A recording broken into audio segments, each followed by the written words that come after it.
Mas matindi pa pala yung ibang korupsyon kaysa sa flood control projects. May mas maitindi pa pala mga kadonatics.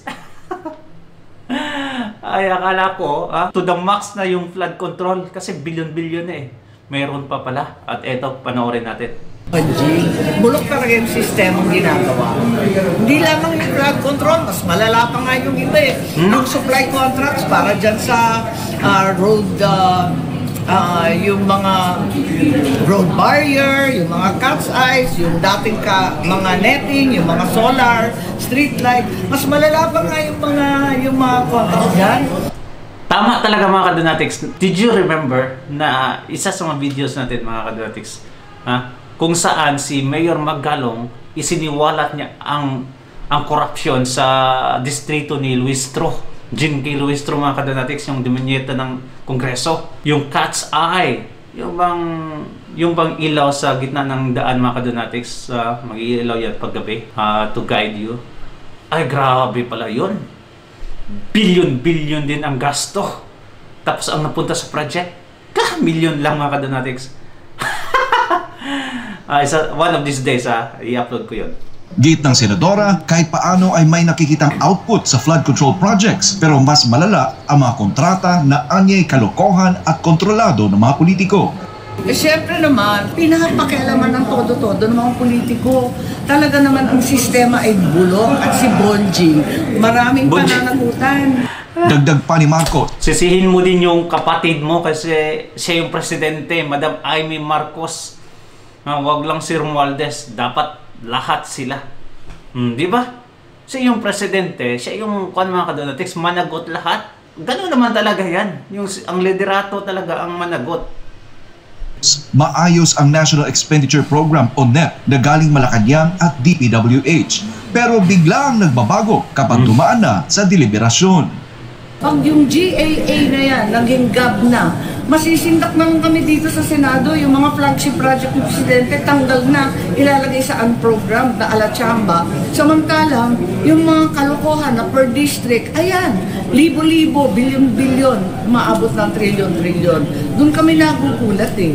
Totoo naman talaga, pero wag mo namang i-exclude yung kapatid mo dyan, Madam Amy Marcos. Kasi bakit niya pinirmahan, no?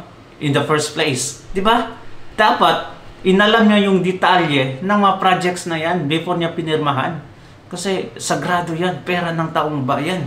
Tapos ganyan lang, napunta lang sa isang tao, ilang tao. What the... At bagamat walang pinangalanan, tila malinaw ang tinutumbok ng senadora.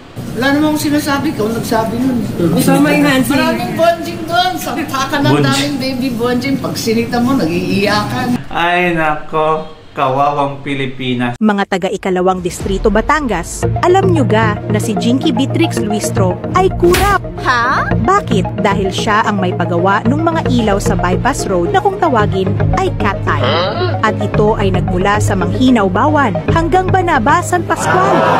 Ayaw nyo maniwala, ito pakinggan nyo si Mayor Benjamin Magalong. Ito po yung corruption sa kalsada, naglagay lang ng cat's eye. Alam mo yung cat's eye? Ilaw sa kalsada. Tapos alam mo ba yung presyo ng isa niyan? 11,720. Bawat isang piraso. When in fact, ang total cost lang niya, including installation at tax, is just 1,800. So isipin mo, 9,900 pala ang markup ng bawat isang piraso. Ilang millions ang binili? Sa bawat million, that's 9.9 billion. Ilang million pieces ang binili nila nationwide. Yung road safety device, nakita mo yung yellow barrier, ng mga kurbada. Hindi nyo, isa rin yun. Isipin mo, ang cost nun 121,300. Hindi nila pwedeng i-contest yung cost na yan because I upload the documents. Nandun yan sa detailed unit price analysis at yun ang contract. 121,300 per meter. When the cost of that is just 255, pinakamahal na ngayon, $255 per meter. Sabihin na lang natin na plus logistics, plus tax, 20,000. Ibig mo saan per meter, ang markup nila 100 meters, 100,000. Ilang kilometers, per kilometer, 1,000 meters. So, ilang hundreds of kilometers ang nilagyan nila. Alam mo ba, dapat kurbada lang lalagyan. Pati diretso ng kalsada, nilagyan nila. In the same manner na yung cat's eye, pwede naman gitna lang at 10 meters lang pagitin. Ang ginawa nila, para mas marami silang bibilhin, ginawa nila 2.5, ginawa nila 5 meters. Tapos, nilagyan na nga nila sa gitna, nilagyan pa sa kaliwa, nilagyan pa sa kanan, para mas maraming bibilhin. Ito yung corruption.